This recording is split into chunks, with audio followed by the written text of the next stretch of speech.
چه خبر بکس؟ خوبید آقا؟ امروز مراسم آنباکسینگ داریم. یه عالمه چرت و پرت من از اینترنت سفارش دادم. سیستم سفارش اینترنتی تو ترکیه خیلی شخمیه. یه چیزی از زده تحویل 2 روزه 10 روزه میاد، یه چیزی از زده تحویل یه هفته 2 روزه میاد. سر همین الان یه عالمه چیزای اصلی که من سفارش دادم اینجا نیست. حالا کار نداریم، بریم سراغ آنباکسینگ. اولیش اینه.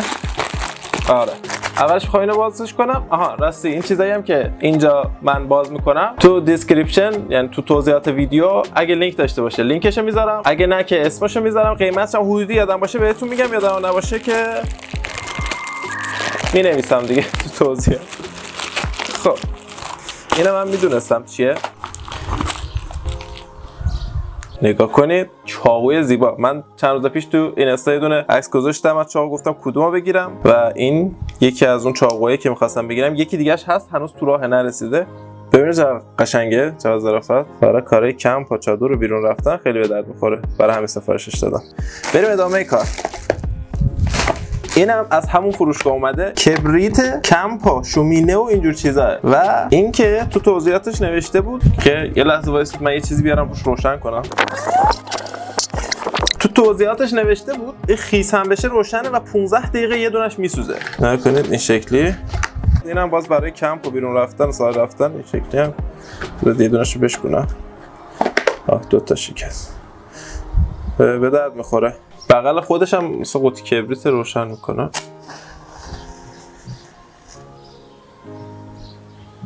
بریم ادامه کار. اینو اصلا نمیدونم چیه. تابلو سپایه از سپایه دوربین گوشی. من سپایه دارم 2-3 تا سپایه های خوبی هم دارم، ولی این سپایه جا نمیشه تو کوله پشتی دوربینم. کوله پشتی که مال دوربین تجهیزاتم برای ولاگ و بیرون رفتن بزرگ، یعنی جمع شدهش بزرگه. جمع شده سپایه‌های من انقدر و انقدر اینا خیلی بزرگه. این فقط به خاطری که کوچیک بود سفارشش دادم.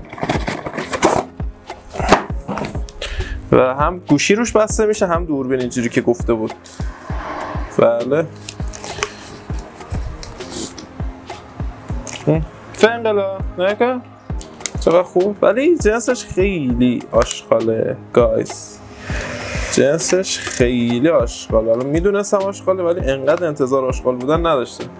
پلاستیکه کلا، یعنی این بغلاش هم اینا هم پلاستیکه. مثلا سپایه‌های دیگه هم آلومینیومه، ولی این حالا فکر کنم کار را بندازه اگه تو یه بار استفاده نشکنه.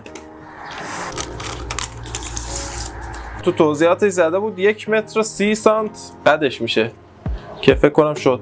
خوبه کار را بندازه. من پسندیدم آقا. حسی بگم این جدی خاموش نمیشه. این خیلی کار را بندازه. فهمیدم. اینا باید خیلی وقت پیش سفارش میدادم، الان سفارش دادم. دماسنج اکسیژن سنجه. تو هر خونه ای به درد میخوره، جدی نیازه.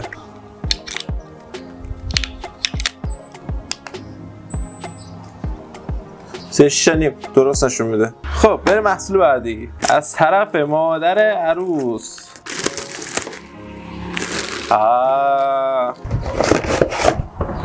ماسک غواصی شنا، فقط خیلی کثیفه، نمیدونم چرا. دست دوم نیست، چرا که این پلاستیک اضافه هاش اینا مونده، یعنی معلومه استفاده نشده، ولی احتمالاً جنس تو ویترینی چیزی بوده. اینجا ما دریا داریم، دریای خوبی هم داریم، منطقه خیلی خوبی هم برای غواصی داریم، تورای غواصی زیادی هم داریم. اکوسیستم دریایی اینجا خیلی قشنگه، خیلی مرجانای خوشگل داره، نمیدونم چیزای قشنگ داره و خودتون هم میتونید برید.